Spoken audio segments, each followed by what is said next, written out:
Hello les étoiles. Selon mon feeling et mon cœur, pour les 9 jours à venir, j'ai choisi les cartes Guérir avec les fées de Dorine Virtue. Beaucoup de personnes qui se considèrent grandes, adultes, vous diront que les fées, tout comme les anges, n'existent pas. Pourtant, les fées sont le reflet de l'être magique, léger, vivant, créateur qui est en vous. Avant de devenir énergie matérialisée, les choses passent d'abord par le stade des idées, des rêves, de l'imagination. Et beaucoup de découvertes, romans, trouvailles géniales, fantastiques, sont nées d'un rêve, d'un flash, d'une autre façon de voir, de regarder la réalité. En vous ouvrant à cette autre compréhension, à cette autre dimension du monde, vous pouvez ouvrir et libérer ces autres facettes et potentialités cachées de votre monde intérieur.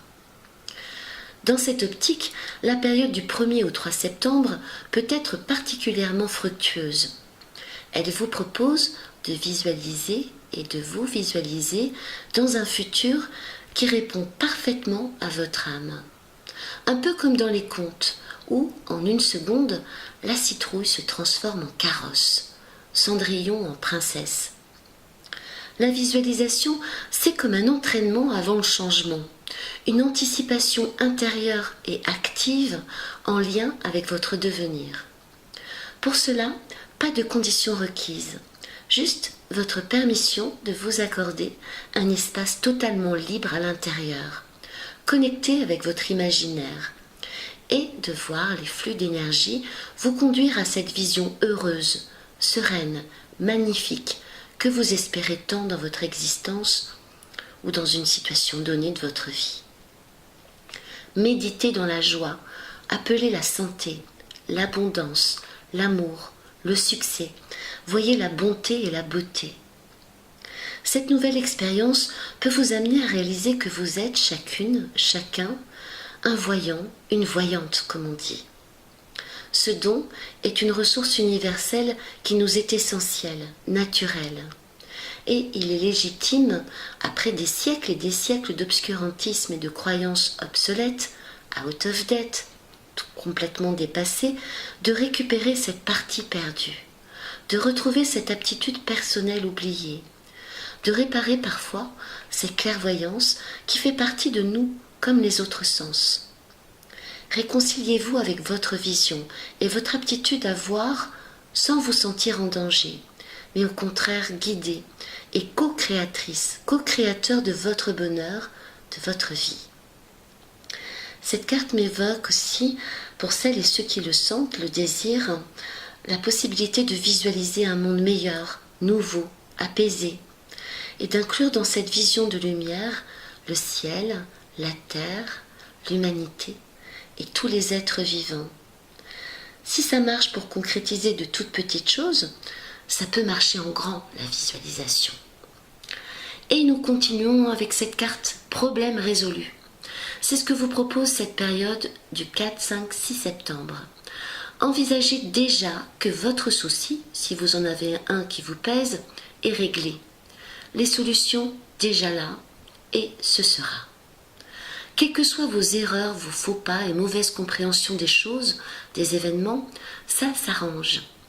Selon chacun, cela peut s'exprimer sur des modes différents, pour une situation, une relation, un dossier, un état de santé. Lâchez prise sur le comment. C'est peut-être complètement surprenant dans les réponses. Et anticipez la joie que vous ressentez à l'avance à l'idée de cette résolution, à cette belle réponse de la vie. Captez la magie, l'humour cosmique et le timing parfait de ces réponses. Sur cette carte, cette petite fée tient dans ses deux mains un serpent vert enroulé autour de ses bras. Le serpent est le symbole du danger, du venin, mais aussi le symbole de la médecine et de la guérison. En résolvant vos problèmes, vous grandissez en sagesse, en capacité de guérison, d'auto-guérison, de mutation évolutive vis-à-vis des peurs, vis-à-vis des archétypes reliés au cerveau primaire, reptilien.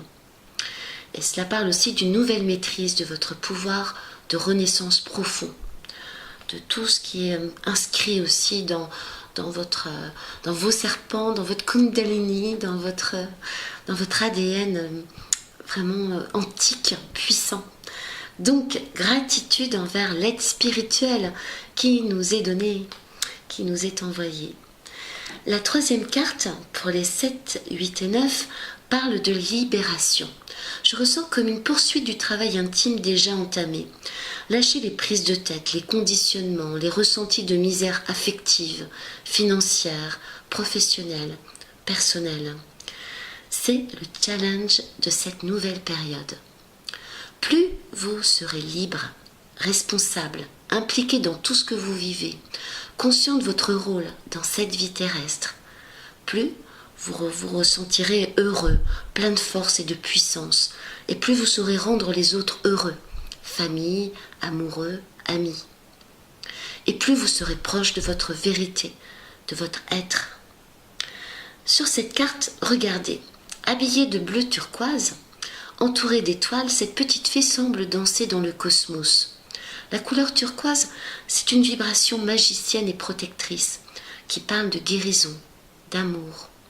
Elle résonne pour moi avec le monde des sources sacrées, de l'océan, du ciel, la fréquence vibratoire des dauphins, la force cosmique active. Et si vous observez, la petite fée sur cette carte se tient dans une posture de danse classique. Alors j'ai recherché, ça s'appelle arabesque. Avant d'accomplir ce mouvement, la posture précédente s'appelle attitude. Et j'ai trouvé un clin d'œil intuitif très parlant à ce détail. Parce que c'est votre attitude intérieure, votre alignement corps, âme, esprit, qui prépare cette arabesque artistique et légère. Cet envol en accord avec la force de votre être spirituel, immortel et infini. Co-créez votre devenir, soyez votre bonne fée. À tout bientôt pour une autre vidéo intuitive. Que votre route soit belle. Ciao, ciao.